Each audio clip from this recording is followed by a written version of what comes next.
La Grèce, l'Espagne, la Hongrie, Chypre et la Pologne font l'objet d'un examen minutieux de la part de la commission PEGA du Parlement européen. L'enquête fait suite aux révélations concernant l'utilisation de logiciels espions contre des opposants politiques, des journalistes ou des hommes d'affaires. Un rapport présenté sous forme de projet mardi accuse les pays de l'Union européenne de pratiquer l'omerta, c'est-à-dire le code du silence, faisant ainsi obstacle à l'enquête. Dans une démocratie, mettre les gens sous surveillance devrait être une exception. Et il devrait y avoir des règles. Il ne devrait pas être possible d'en abuser à des fins politiques, à des fins partisanes, ou pour s'accrocher au pouvoir, manipuler les élections ou couvrir la corruption. Alors, suis-je en colère contre les États membres? Oui.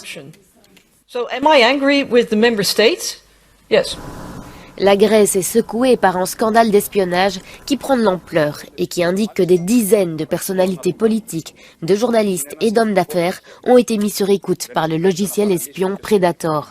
Le Premier ministre grec nie avoir été au courant de cette affaire. Mais Thanasis Koukakis, journaliste et l'une des premières victimes du piratage, souligne qu'il s'agit d'un scandale évident.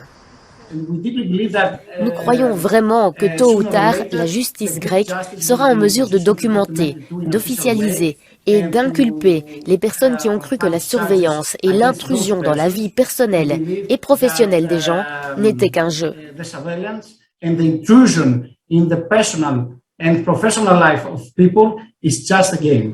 Le rapport final de la commission PEGA sera présenté ultérieurement suite aux amendements de tous les groupes politiques. Il s'agit aussi de l'utilisation du logiciel espion Pegasus pour cibler les leaders indépendantistes catalans et les politiciens espagnols, ainsi que de l'utilisation du même logiciel espion par la Hongrie pour espionner ses détracteurs.